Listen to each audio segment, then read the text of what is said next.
Bueno, vamos a dar inicio al evento. Sean todos ustedes bienvenidos a este primer encuentro de Mujeres 2030, un proyecto promovido desde la Cátedra Libre Democracia y Elecciones de la Universidad Central de Venezuela, que cuenta con el auspicio de la Embajada de Francia. Mi nombre es Egle González Lobato, directora de la Cátedra Libre y además quien lidera esta iniciativa. Primero quiero agradecer a las cofundadoras de este proyecto Mujeres 2030, como son Sacha Ackerman. Agradezco al equipo de comunicación de Mujeres 2030 por el extraordinario trabajo creativo que están realizando y que pueden ustedes revisar en nuestras cuentas de Instagram, Facebook y Twitter, @mujeres2030de. De igual manera, mi saludo a la Embajada de Francia, mi agradecimiento por su apoyo a este proyecto que surge desde el compromiso de la diplomacia francesa con la inclusión de género como uno de los Objetivos de Desarrollo Sostenible de la Agenda ONU 2030. Este agradecimiento lo extiendo en este caso a este encuentro a la periodista y encantadora Vanessa Davis, quien junto a otras periodistas que también van a estar en otros encuentros, en los siguientes, nos han apoyado con brillantes preguntas que han permitido la incorporación de voces de hombres que asumen el compromiso en todos los niveles de la sociedad por el respeto a la igualdad y la disminución de brechas. Se trata de un material asíncrono que podrán apreciarlos también en nuestras redes sociales.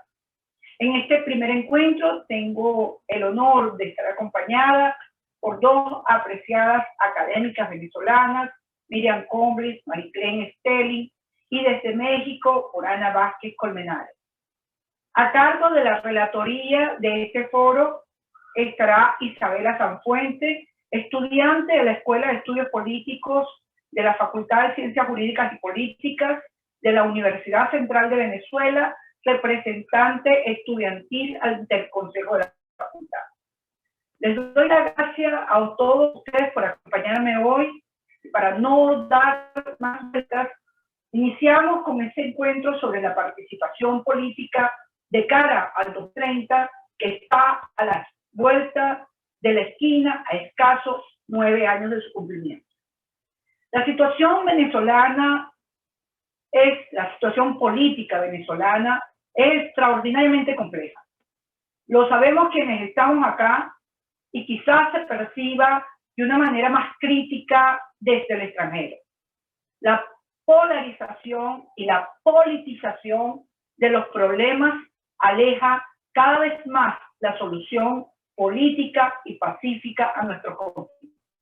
Conscientes de esta realidad, creamos el proyecto Mujeres 2030 como una propuesta de una Venezuela hacia el año 2030, fecha que coincide con la Agenda 2030 de la ONU, suscrita por 193 países en el 2015, uno de los procesos de mayor consenso que incluyó a multilaterales, gobiernos y actores internacionales. En esta agenda, los países decidieron alinear sus políticas nacionales con los 17 Objetivos de Desarrollo Sostenible o metas universales para el desarrollo, con la finalidad de erradicar la pobreza, lograr el crecimiento económico inclusivo, ciudades sostenibles, cambio climático y reducción de la desigualdad en todas sus dimensiones, entre las que destaca aquellas que afectan, disminuyen o invisibilizan a las mujeres, quienes cabe destacar representamos el 50% de la población mundial. La pandemia del COVID-19 y la posterior y rigurosa evaluación de la que han sido objeto los jefes de estados o de gobierno han servido para destacar el rol de la mujer en los cargos de decisión política. Desde la primera etapa de la pandemia de este mal global, los resultados que se conocían destacaban la exitosa gestión de mujeres líderes en Alemania, Taiwán, Nueva Zelanda. El liderazgo femenino daba resultados, al punto que se podía pensar que este había llegado para quedarse, tal como lo confirmaban los estudios de la Universidad de Reading de Liverpool, Gran Bretaña. Sin embargo, una reciente encuesta de medición de las percepciones de igualdad de mujeres y hombres en el liderazgo, realizada por una red global de mujeres líderes políticas y un grupo de investigación global, arrojó que hombres y mujeres, óigase bien, hombres y mujeres, viejos y jóvenes, por igual consideraban que las mujeres son menos aptas que los hombres para las posiciones de poder. Los datos de la Universidad de Liverpool hablan de la percepción, y sin duda la percepción es importante porque proporciona evidencias poderosas que permiten comprender mejor dónde están los prejuicios de las mujeres y los hombres en el liderazgo en esos países que fueron consultados, como fue Gran Bretaña, Canadá, Francia, Alemania, India, Italia, Japón, Kenia, Nigeria y Estados Unidos. Y quizás sean estos prejuicios los que impiden la representación de los intereses de las mujeres en la toma de decisiones políticas, tal como lo destacó la directora ejecutiva de ONU Mujeres. Fíjense que si miramos algunos datos publicados por ONU, refleja que esta cifra de representación de la mujer a nivel mundial se ubica en los siguientes datos. Las mujeres tan solo representan el 4.4% de los líderes empresariales, 25% de los parlamentarios nacionales, 13% de los negociadores de paz, 11% de los jefes de Estado de todo el mundo, llevando a que solo 22 países estén encabezados por una mujer jefa de Estado de gobierno y 119 nunca lo han logrado. Atendiendo a esta tendencia, la paridad de género en el ejercicio del máximo cargo de gobierno tan solo se podría lograr hasta el año 2150. La evaluación de estas percepciones es demoralizante, porque pareciera que retrocedemos en lugar de avanzar. Sin embargo, los países nórdicos deben llenarnos de esperanza. Ellos creen con razón que son modelos a seguir en la igualdad entre hombres y mujeres. Es allí donde se potencia el proyecto Mujeres 2030, 2030. Queremos ser parte del cambio y para alcanzarlo miraremos las buenas prácticas y las experiencias seguidas por estos y otros países comprometidos con erradicar las brechas de género, entendiendo que no se trata de plantear una guerra entre géneros, sino luchar contra las desigualdades para llevar nuestro país hacia el progreso. El camino seguido por Islandia, por ejemplo, impactó en la legislación de ese país. Luego de realizar numerosos encuentros entre mujeres y hombres, se involucró no solamente a los partidos políticos, sino también a los movimientos de calle, a las organizaciones civiles y actores relevantes del país. En Mujeres 2030 estamos desplegando una campaña de sensibilización. Estamos comprometiendo a hombres políticos, académicos, economistas, negociadores de ciencia y tecnología, porque no podemos conformarnos con las cuotas de participación para lograr cambios en el presente y que permanezcan en el tiempo. Nosotras tenemos que lograr una silla en la mesa donde se tomen decisiones en las diversas áreas que inciden en el progreso del país. Pero lo primero que tendremos que lograr es generar confianza en nuestras mujeres y acabar con los mitos. Tenemos que apoyarlas para que esa actividad política que hacen les permita llegar a los cargos de toma de decisiones. No basta que una mujer sea candidata, es necesaria que ella gane ese cargo, pero para lograrlo tenemos que votar por ella. De eso trata esta iniciativa, de lograr sentarnos en las mesas de decisión para garantizar que las próximas generaciones se beneficien con los cambios que logremos. Mujeres 2030 es una iniciativa que representa una oportunidad para unir esfuerzos por un futuro de progreso. Y ello es posible si se pone en el centro del debate o en la agenda política del país la igualdad y la dignidad de las mujeres y hombres dispuestos a cambiar un presente que nos discrimina. Esta ha sido mi intervención. Siéntanse todos bienvenidos y de seguida vamos a darle la palabra a la profesora Mariclén Esteli, pero no tengo, creo que todavía no se ha podido conectar, lamentablemente. Así que si Miriam Combly pues nos lo permite, quisiera que Miriam tomara la palabra, pero no antes, Miriam, si me permite, por favor, hablar algunos detalles de ti y de tu semblanza. Miriam Combly es venezolana, socióloga, directora del programa para Latinoamérica y el Caribe de la National Endowment for Democracy, miembro de la Junta Directiva y vicepresidenta del Consejo Nacional Electoral de Venezuela en los años 1998 y 1999. Miriam, bienvenida, es un honor tenerte con nosotros. Muchísimas gracias, Eglé. En realidad es un honor para mí y te agradezco muchísimo la invitación y sobre todo te felicito por la iniciativa. Y bueno, muchísimos saludos a todas las amigas, amigos que están aquí presentes. Realmente es muy grato compartir con todos ustedes.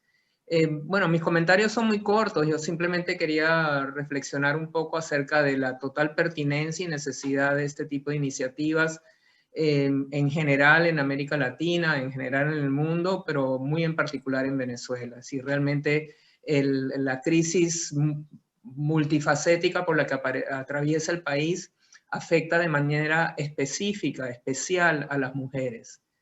La crisis humanitaria se ha traducido en situaciones realmente de indignidad para las mujeres en Venezuela. Si uno lee los informes de ENCOVI, esta encuesta pues, que se hace anualmente en el país, uno ve datos terribles como que las mujeres han sido las principales víctimas de la crisis humanitaria. Las mujeres han perdido capacidad de... El consumo calórico de las mujeres es menor que el consumo calórico promedio de los hombres. Las mujeres, significa que las mujeres están sacrificando su comida por la comida de sus hijos. Las mujeres han perdido años de escolaridad porque no están pudiendo asistir a las escuelas. Las mujeres han perdido niveles de ingreso de manera alarmante porque tampoco están pudiendo asistir al trabajo o el trabajo remunerado realmente ya no reporta muy poco.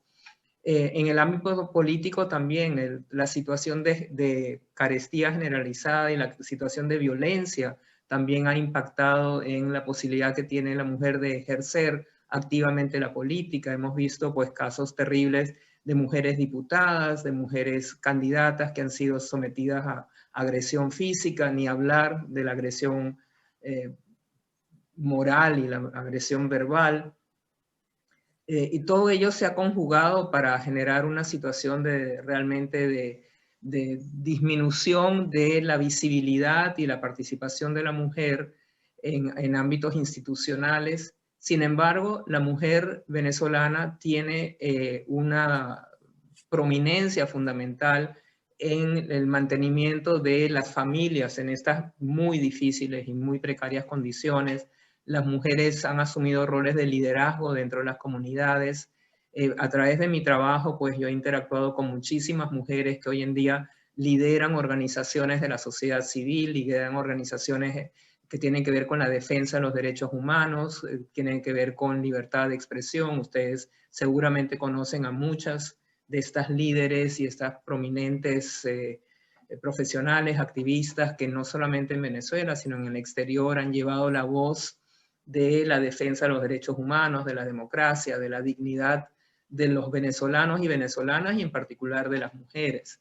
De modo que creo que es absolutamente necesario y es digamos, totalmente pertinente reforzar ese perfil de las mujeres, resaltar ante la opinión pública nacional e internacional la necesidad de tener agendas claramente definidas con una perspectiva de género donde estas problemáticas específicas de la mujer se aborden, se resalten, se pongan en práctica, haya recursos para que estas agendas prosperen. Desde mi trabajo en la Fundación Nacional por la Democracia, el National Endowment for Democracy, nosotros apoyamos muchas iniciativas que tienen que ver con el protagonismo, la visibilización de la mujer en Venezuela y en general en América Latina. Hay programas muy interesantes que tienen que ver con la capacitación de la mujer para el ejercicio de cargos públicos o simplemente para participar con éxito en procesos electorales, programas que tienen que ver con la capacitación de la mujer en roles de liderazgo en ámbitos muy variados, como en la capacitación en las comunidades, capacitación, por ejemplo, en comunidades específicas, como sectores indígenas, como sectores muy vulnerables. También hay programas que tienen que ver con la defensa de los derechos específicos de la mujer y la promoción del acceso a la mujer a, digamos, cuotas de poder, presencia activa en distintos escenarios. Hay programas que son dirigidos por mujeres para las mujeres. Hay programas que son, digamos, que están siendo liderados por hombres y mujeres, pero con un énfasis específico en mujeres. Hay también programas que tienen que ver con la generación de alianzas muy interesantes entre mujeres, hombres, grupos vulnerables. Es decir, en esa generación de alianzas, pues se refuerzan mutuamente los distintos grupos que de alguna manera tienen sus derechos vulnerados. De modo que hay muchas posibilidades de abordar los temas de la mujer desde distintos ángulos para tomar en cuenta pues, las distintas aristas y los distintos espacios en los cuales la presencia y presencia y el liderazgo femenino hoy en día no está digamos, representado al nivel de lo que debería estar, en el sentido que las mujeres somos la mitad de la población mundial y por lo tanto pues deberíamos estar en por lo menos la mitad de los cargos digamos, donde se toman decisiones importantes. De modo que, bueno, solamente quería reflexionar respecto de eso. Me pareció muy impactante todo lo que dijo Eglé y cómo incluso en países muy desarrollados donde ha habido digamos, un avance significativo de la presencia de la mujer en todos los campos, tanto públicos como privados, sin embargo, todavía se mantiene una percepción de minusvalía, vamos a decir, de falta de aprecio a las capacidades de la mujer. Por otro lado, no me sorprende en nada que esa percepción no esté presente en los países escandinavos o esté presente en una menor medida. Últimamente, cuando uno analiza cualquier tipo de reporte acerca de cuáles son los niveles de democracia en el mundo, cómo están, digamos, como catalogados los distintos países respecto de su desarrollo democrático, siempre salen en los primeros lugares los países escandinavos. Y no tengo ninguna duda que el hecho que aparezcan como países más sólidos desde el punto de vista de la democracia está intrínsecamente asociado con el hecho que han promovido de manera muy eficaz digamos, la presencia y la visibilización de la mujer y su efectiva participación en los procesos de toma de decisiones. Yo creo que tendremos un mundo mejor en la medida en que las mujeres estemos más y mejor representadas en la toma de decisiones. Creo que la perspectiva femenina, los valores femeninos son fundamentales para, no solamente para superar pues la tragedia venezolana, sino para superar las limitaciones globales, donde esa perspectiva femenina que hasta ahora no ha sido significativamente incluida, pudiera ser significativamente incluida, y seguramente tendríamos un mundo mejor para todos y todas. De modo que, bueno, nuevamente te felicito, Eglé, felicito al equipo con el que estás trabajando, y pues creo que esto es una excelente iniciativa, y por mi parte pues totalmente a la orden a título personal y también a título institucional desde el National Endowment for Democracy o la Fundación Nacional para la Democracia aquí en Washington. Gracias. Muchísimas gracias, Miriam. Miriam y yo nos conocemos de toda la vida, hemos compartido en la Facultad de Ciencias Jurídicas y Políticas de la Universidad Central de Venezuela, luego en el Consejo Nacional Electoral, y bueno, Miriam es esas mujeres que inspiran, que ha llegado, ha puesto cargos de decisión, y es realmente admirable, y hay que seguirla, y hay que preguntarle cómo lo hiciste, cómo lo haces, cómo lo hacemos, cómo seguimos haciéndolo. Bueno, le voy a dar la bienvenida a nuestra querida invitada también, Ana Vázquez Colmenares, de México. Quiero decirte, Ana, que está con nosotros el encargado de negocios de la Embajada de México aquí en Venezuela, Mauricio Vizcaíno, que por supuesto pues te está muy agradecido porque estemos haciendo este evento junto a México, o con tu participación.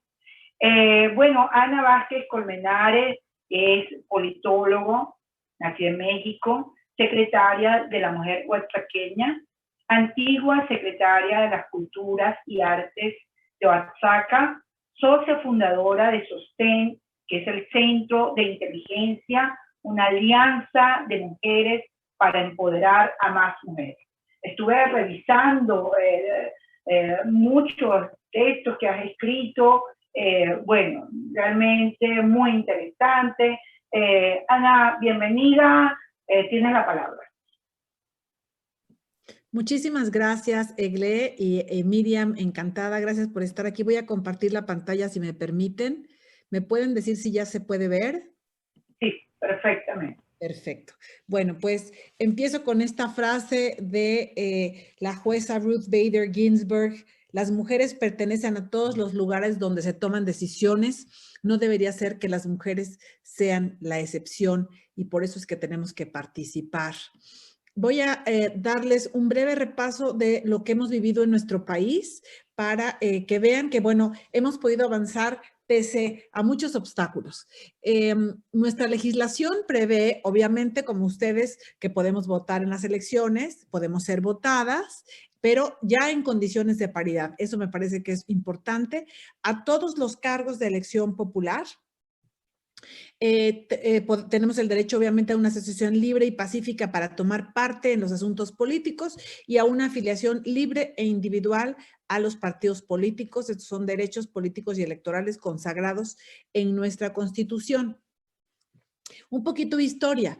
En 1916, antes, cuando se estaba haciendo la Constitución de México, que tiene la fama de ser la Constitución de 1917, la primera constitución social del siglo XX, Hermina Galindo, que era parte del equipo de Venustiano Carranza, solicita por primera vez al constituyente que se incluya ya el sufragio femenino. Lamentablemente no lo logró, pero sí, de manera local hubo avances. En un estado que está en la península de Yucatán, que se llama Yucatán, se otorgó el voto a las mujeres en 1922, pero solo para elecciones locales.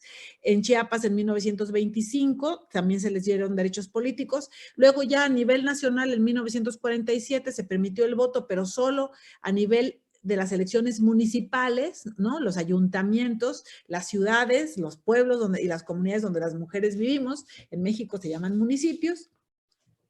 Y ya en 1953, por primera vez pueden votar las mujeres, porque el voto se otorgó en 1953 y la elección siguiente fue en el 55, y resultaron electas por primera vez 4 diputadas. Un dato, en la elección del 58 votaron 82% de hombres y solo 48% de mujeres, y en cambio ya en la última elección presidencial, en 2018, votaron 66.2% de mujeres frente a 58.1% de hombres. Ahora, las mujeres fuimos obteniendo puestos de representación a cuentagotas. En el 64, nuestra primera senadora, Alicia Arellano. En el 67, la segunda, María Lavalle. En el 79 tuvimos a la primera gobernadora. Recuerden que México es una república federal que está organizada en estados o entidades federativas, son 32. Y ella fue de la más pequeñita entidad federativa, Colima, pero fue por primera vez gobernadora. Ella que era maestra y escritora, y su lema era: para progresar hay que educar. Fue hasta el 1974 que se reformó el artículo 4 de la Constitución para establecer por primera vez que el varón y la mujer son iguales ante la ley, así de manera explícita, lo que Ermila Galindo había pedido en 1916 como parte del movimiento revolucionario. Tardó 60 años. Bueno, después, en los 80s, damos un brinco, es cuando surge la exigencia de transparencia en las elecciones. Recuerden que México fue un país que tuvo un sistema de partido hegemónico. El PRI fue un partido dominante por casi 70 años. Y bueno, ya en los 80s había un desgaste, digamos, de todo este aparato gubernamental. Surge la exigencia de transparencia en las elecciones, y es cuando por primera vez tenemos a una mujer candidata a la presidencia de la República, que fue Rosario Ibarra de Piedra, una mujer de izquierda, una mujer que surge a la vida política en la defensa de su hijo desaparecido 10 años antes.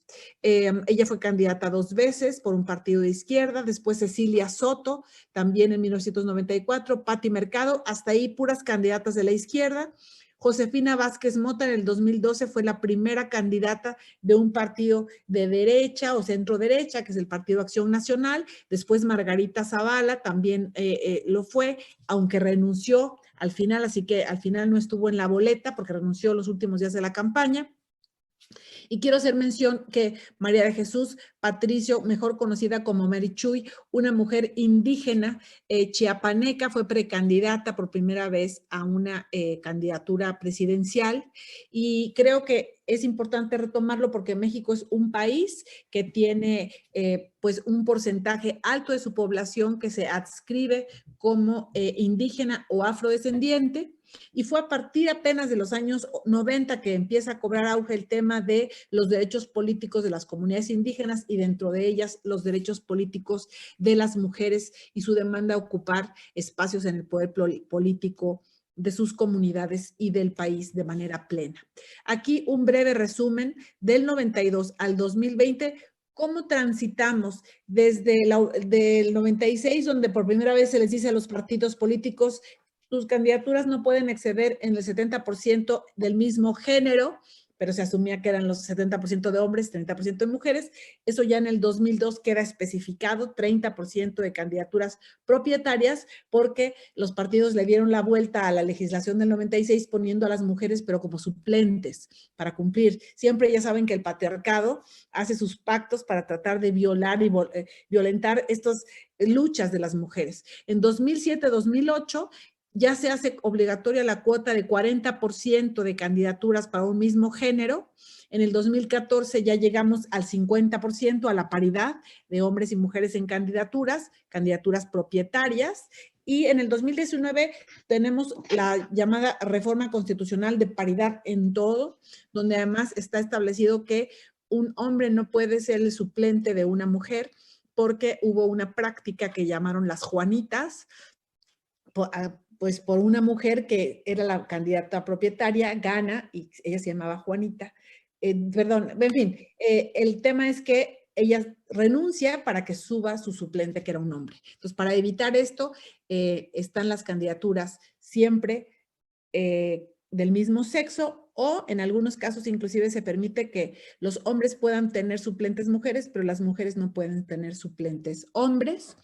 Y en el 2020 tuvimos aún más reformas federales locales históricas sobre derechos políticos y electorales que les voy a contar porque tienen que ver con la violencia de género, violencia política por razón de género, que implicó la reforma a 8 leyes que están allí escritas, no las voy a leer por razones de tiempo, pero que garantizan los derechos humanos de las mujeres y el libre acceso al goce o ejercicio de sus derechos políticos y electorales, ya sea como simpatizantes, militantes, precandidatas, candidatas o bien servidoras públicas. Este es un avance porque antes solamente se había trabajado con los partidos políticos y ahora con todas las personas que somos parte del funcionariado público de los 3 poderes, legislativo, ejecutivo, judicial, de los órganos autónomos, como son la Fiscalía General del Estado, y en los 3 niveles de gobierno, es el nivel municipal, digamos, las alcaldías, el nivel que sigue, que es el estatal, son las 32 entidades federativas, y el nivel federal. Entonces, ya tenemos la paridad en todo.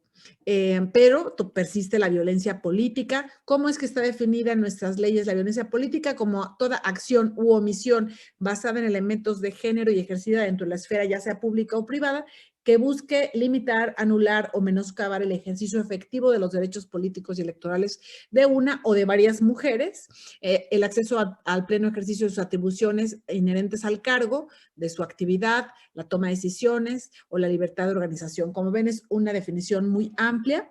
Y pues la violencia política, como sabemos, tiene su origen en factores socioculturales del orden social patriarcal en el que vivimos. El feminismo lo ha estudiado muy bien.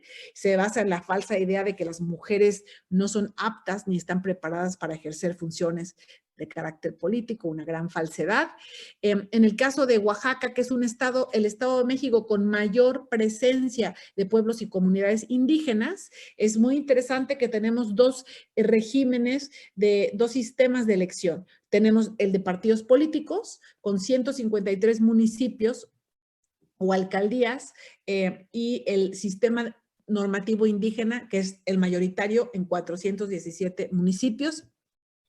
El sistema normativo indígena es un amplio abanico de formas y posibilidades y grados de participación de las mujeres. Existen diversas formas, periodos electorales. Hay municipios que duran 1 año, otros 2 años, otros 3 años. Hay una asamblea, generalmente una asamblea comunitaria a mano alzada, se hacen las decisiones, los métodos de elección, en fin.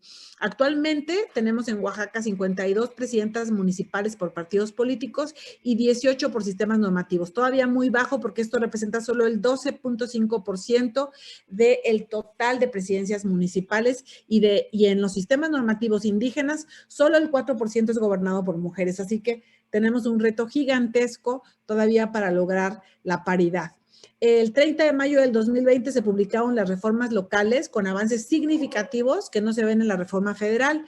Por ejemplo, ya en México no puede ser candidato un hombre que sea deudor alimentario, que haya sido el causante de violencia familiar o que cuente con sentencia por caso de violencia política. Tenemos además ya un banco de datos de violentadores políticos. Todo esto implicó reformar leyes adicionales. Y en el caso de Oaxaca, ya voy a terminar, nosotros como Secretaría de las Mujeres de Oaxaca damos gestión y acompañamiento a casos de violencia política, canalizamos, acompañamos a las víctimas, vigilamos el cumplimiento de las sentencias, damos atención psicológica porque la violencia política es brutal y genera estragos, genera terror, miedo, le damos puntual seguimiento a los casos. Ahí está el enlace por si quieren consultar estadísticas, y esta presentación, por cierto, se las voy a dejar. Esta es la última lámina que explica pues la larga batalla que he tratado de resumirles por los derechos políticos de las mexicanas.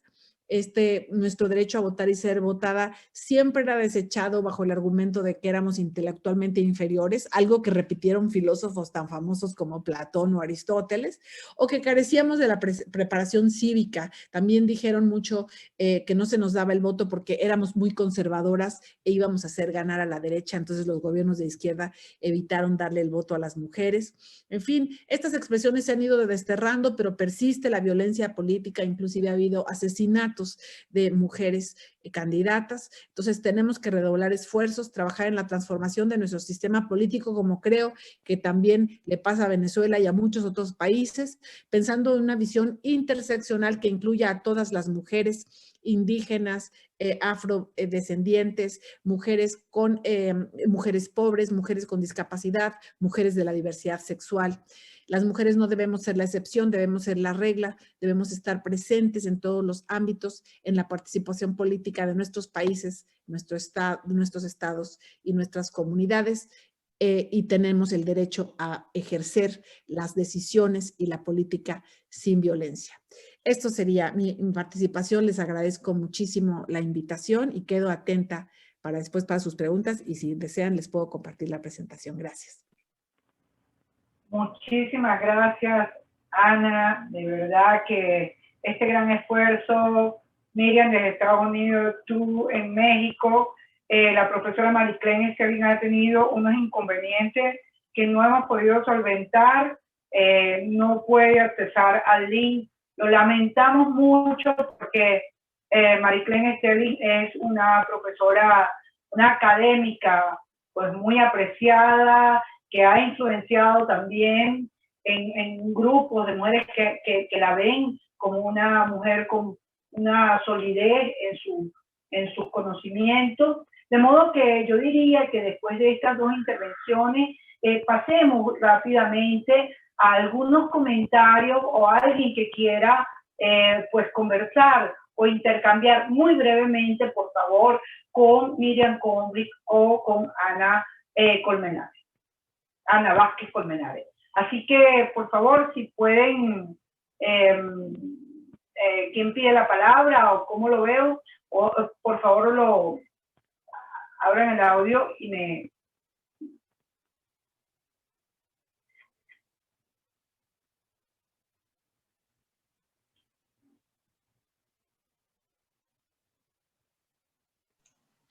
Si es posible, Gle, me gustaría preguntarte a ti y al equipo con el que estás trabajando, qué actividades tienen pensadas hacia el futuro, cómo van a estructurar el programa.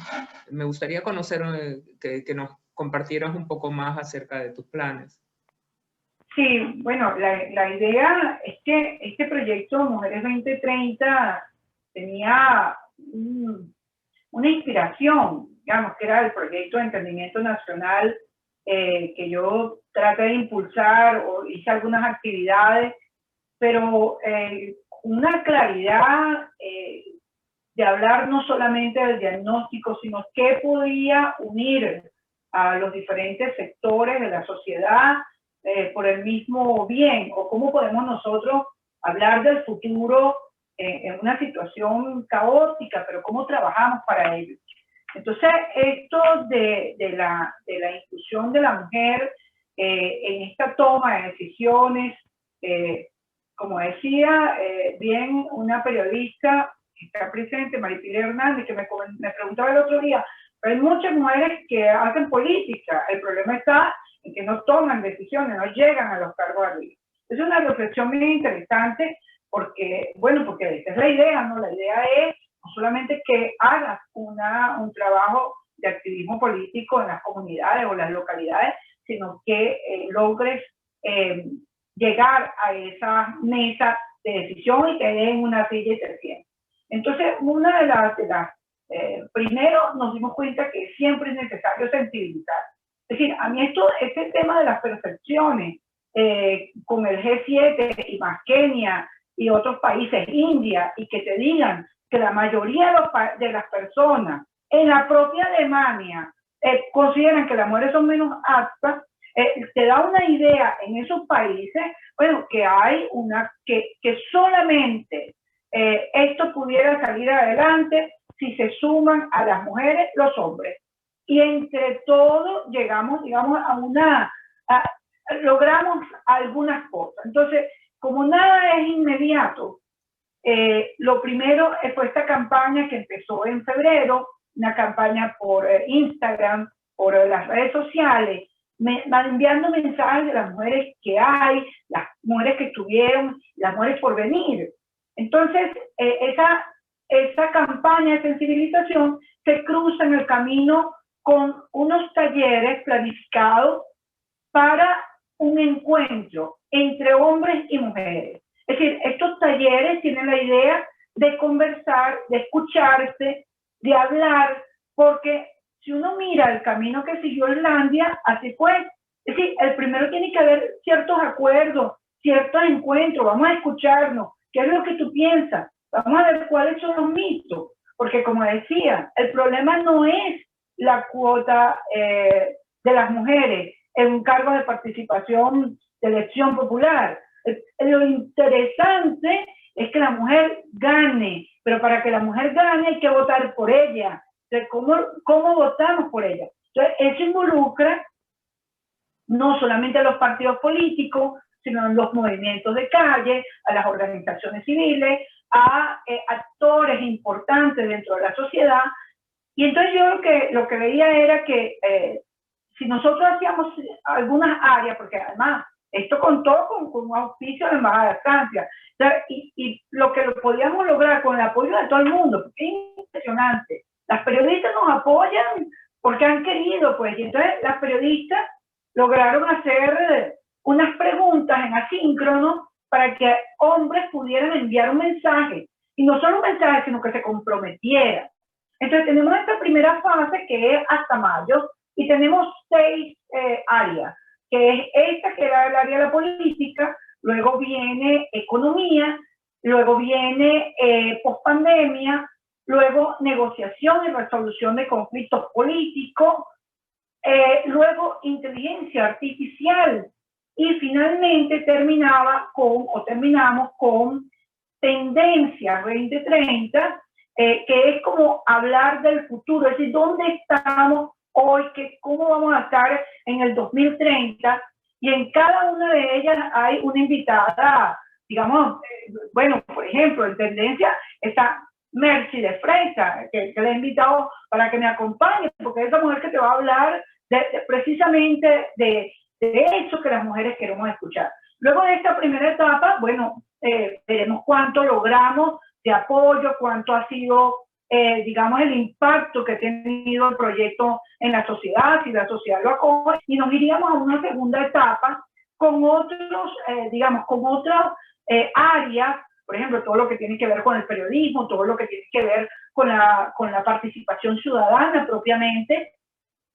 Y hay algo muy interesante que tiene que ser Mujeres 2030 en cifra en Venezuela. Hay que levantar esos datos.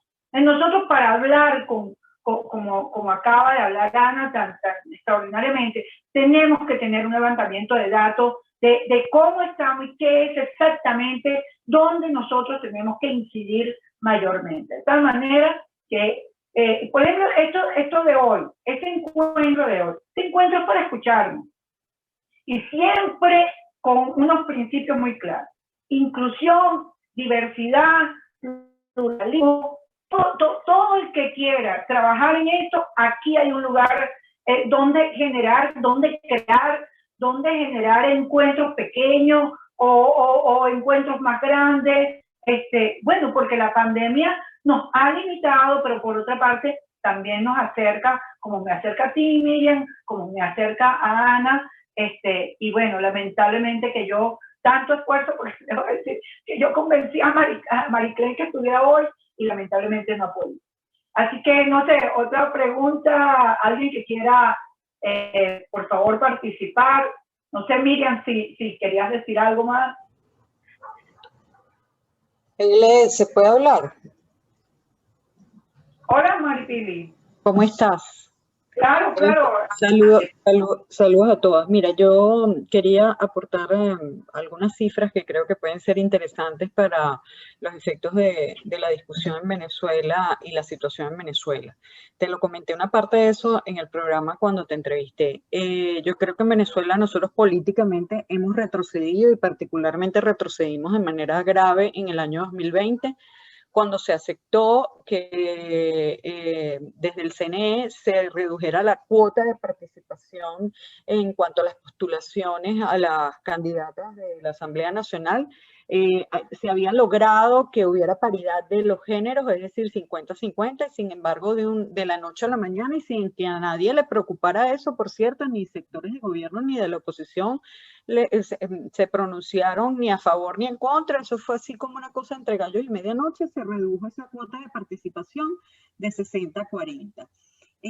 Lamentablemente ningún sector reclama porque, bueno, la realidad es que los partidos políticos, tanto de un lado como del otro, sobre todo, especialmente los de la oposición principalmente, están dominados solo por hombres y les cuesta una barbaridad cumplir la cuota del 50 y 50 de género.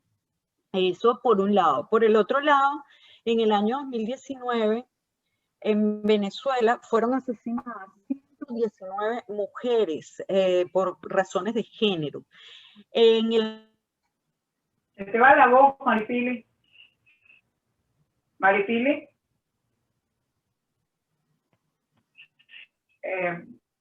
¿Por qué me digas si me escuchan?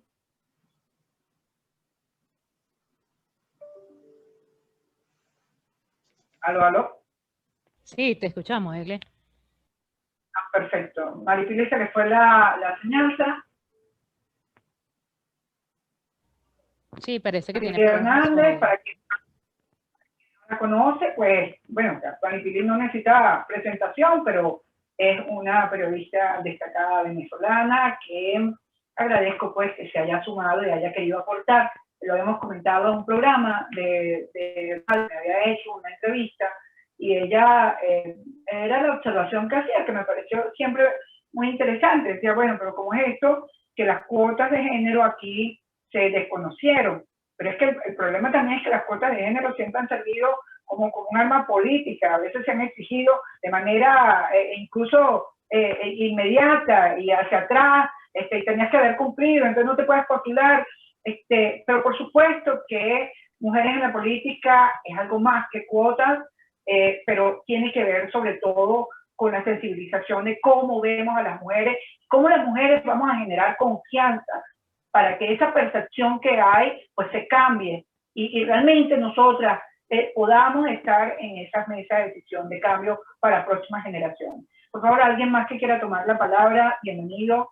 Ya volví, ¿me escuchan ahora? ¿Perdón? ¿Me escuchan? Ya volví, es que se me toda esa conexión. Ok, Maripili, si quieres te pegas un poco más al micrófono que se va un poco.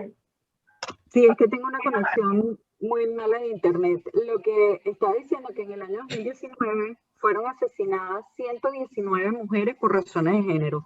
Esa cifra aumentó de manera descomunal para el año 2020, subió a 256 mujeres en Venezuela. O sea, una mujer cada 35 horas está siendo asesinada en Venezuela durante el año 2020. Lo cual es una barbaridad porque es más del doble de las mujeres que fueron asesinadas en el año 2019 y eso evidentemente está íntimamente relacionado con el tema de la cuarentena. Pero lo peor, lo que quiero que sepan es que yo ahorita estoy trabajando en el área de la psicología, estoy trabajando con temas de violencia de género. Y quiero que sepan que abrimos unos grupos de apoyo en el Hospital Vargas, en el servicio de psicología del Hospital Vargas para mujeres en situación de violencia doméstica. Y es una cosa gravísima, gravísima, porque no se está trabajando este tema, no se atiende desde el punto de vista de la salud pública. Si nos fijamos, las autoridades no hablan de este tema desde el punto de vista sanitario, ni siquiera existe atención especial se atiende penalmente, pero no se atiende psicológicamente o desde el punto de vista de la salud. Y es muy grave porque esto significa que desde el punto de vista social el problema de la violencia contra la mujer no se ve como un problema público, sino como un asunto más privado que se tiene que sancionar al agresor desde el punto de vista penal, pero eso es un rollo entre ellos, pues no se atiende como un problema de salud pública. Nosotros hemos recibido en el Servicio de Psicología del Hospital Vargas una demanda gigantesca de atención en esta área. Por cierto, vale la pena decir, no solamente de mujeres maltratadas, sino incluso de hombres maltratadores que piden ayuda psicológica, porque no se está atendiendo, o sea, repito, se atiende desde el punto de vista penal, pero no se atiende desde el punto de vista del apoyo psicológico, desde el punto de vista sanitario. Entonces, creo que hay muchos temas que están relacionados con las situaciones de la mujer que han tenido una regresión. No solamente no hemos avanzado, sino que vamos hacia atrás. Y que el año 2020 lamentablemente fue muy específico en retrocesos graves en Venezuela.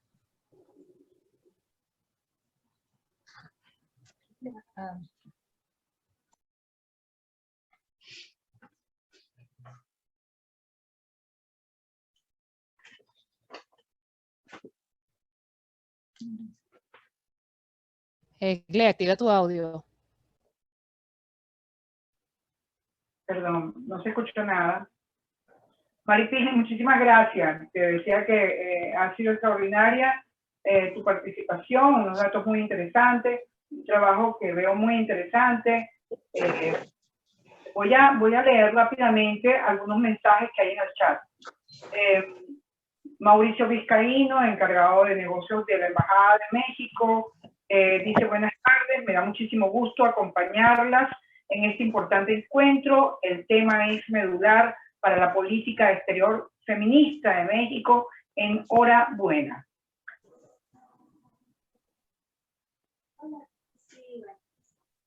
Enhorabuena y gracias, querida Gle, por la invitación.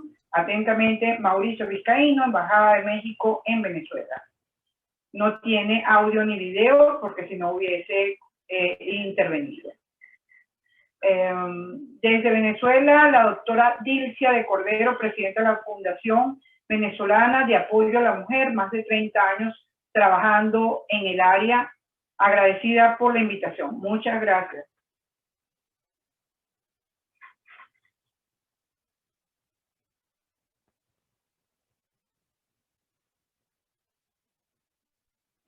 Buenas tardes, saludos. Y en parte del norte y occidente dudan sobre la capacidad de la mujer y hay muchas dificultades en la participación, evidentes en América Latina y en el sur y oriente, son aún más asesinadas, heridas, marcadas, ignoradas. Esto es absolutamente un desafío. Bueno, ciertamente.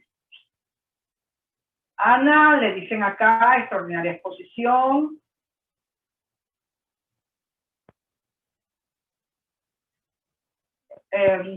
Sobre los programas, Miriam, que también pudieras hablar un poco. A ver. Bueno, todo esto, digamos, son aportes que hace el público, muy agradecido, lo veremos con calma y nos pondremos de acuerdo. No sé, Ana o Miriam, si quieren dar algunas palabras, por favor. Ya para ir cerrando, Mariquén lamentablemente no podrá estar con nosotros. Bueno, ¿sí? Gracias. Bueno, pues además de agradecerte mucho, Gle, la invitación, decirles que los avances que hemos tenido en México, que estamos contentas, no hubieran sido posibles sin la herramienta feminista de la sororidad, porque implicó que mujeres de distintas visiones políticas, de distintos partidos, de distintas corrientes, de distintos intereses, sumaran fuerzas, también que sumáramos a hombres aliados para poder hacer estas reformas. Entonces, yo creo que es sumamente importante que este tipo de foros académicos congreguen a voluntades desde la sociedad civil, desde el Congreso y otras personas actoras para que se pueda realmente mover esta maquinaria brutal que el patriarcado quiere, que tiene para que nos inmovilicemos. La violencia, como lo dijo Maripili, se ha incrementado en toda América Latina, no solo la violencia política, la violencia familiar a raíz del confinamiento en México también, y la violencia feminicida. Nosotras lamentablemente vivimos también violencia de casi 11 feminicidios al día en México, cuando en el, digamos, 2007, 2008, la cifra era de alrededor de 7, o sea, la mitad. Entonces, sí hemos visto un incremento en los últimos años, sí ha incrementado la violencia política. Las mujeres tenemos que mantenernos unidas y las mujeres del continente y las mujeres latinoamericanas lo tenemos que también hacer. Así que muchísimas gracias por la invitación. Estoy a sus órdenes. Egle, si me permites, te mando la presentación para, en caso de que alguien la solicite, se las puedas compartir. Muchísimas gracias, Ana. Miriam, por favor, tus palabras. Sí, bueno, igualmente, muchas gracias y comparto completamente lo que mencionó Maripili y le acaba de reforzar Ana. Es decir, efectivamente lo que vemos es retroceso en muchos casos, muy lamentable en el caso venezolano, pero no solamente en el venezolano. Y como dijo Ana, pues es indispensable la articulación de los esfuerzos de mujeres, hombres, organizaciones, diversos sectores, para abordar el tema de la mujer, pero el tema de la mujer yo siempre en esa perspectiva más amplia, el ser humano, la dignidad de la persona, donde aparece el tema de la mujer, pero la mujer en alianza también con otros sectores cuyos derechos también están siendo vulnerados, de modo que tenemos, digamos, un programa pues fantástico con la mira de la transformación no solamente de nuestros respectivos países, sino de una transformación global. Este es un proyecto de tremendas repercusiones, todo lo que tiene que ver con la activación de la visibilidad, presencia, activismo, relevancia de la mujer, tiene connotaciones no solamente para la mujer, sino mucho más amplias. De modo que, bueno, nuevamente felicitaciones, Egle, y mucho éxito con este proyecto, y ratifico que estoy a la orden, tanto en términos personales como institucionales, para conversar sobre cualquier otro proyecto relacionado con el tema de la mujer. Y mujer, valores democráticos y bueno, un mundo mejor, pues, en resumen. Realmente estoy muy agradecida. Es un honor para nosotros haberlas tenido en este primer encuentro de Mujeres 2030 en la política. Quisiera extenderles a todos los participantes una próxima invitación para el 17 de marzo a las 4:30 de la tarde, que tendremos el segundo encuentro de Mujeres 2030 en Economía, Igualdad de Género y Desarrollo. Allí estarán invitados Paola Onzaga, abogado, especialista en Derecho Administrativo, magíster en Derecho Humano, candidata a doctora en Derecho Internacional y Relaciones Internacionales de la Universidad de Barcelona, España, investigadora, docente universitaria, fundadora de Mujeres Exitosas, LATAM, donde se aboga por los derechos humanos de las mujeres latinoamericanas en el mundo. Luego tenemos a la gran Alba Carosio, directora de Revista Venezolana de Estudio de la Mujer, de la Universidad Central de Venezuela, coordinadora de la Red de Mujeres Transformando la Economía. Bueno, les invito también a revisar nuestras redes. A todos los participantes les haremos llegar unos links unos links con toda una información que va a ser muy importante para ustedes. De modo que, repito, les agradezco muchísimo. Muchas gracias a todo el equipo. Lamentamos nuevamente la ausencia de Mariclén Esteli y gracias a quienes han participado. Veo muchos nombres de muchos amigos. Muchísimas gracias, y a las amigas, por supuesto, también. Bueno, desde el equipo del proyecto Mujeres 2030, muchísimas gracias y damos por terminado el primer encuentro de Mujeres 2030 en la política. Muchas gracias. Hasta luego.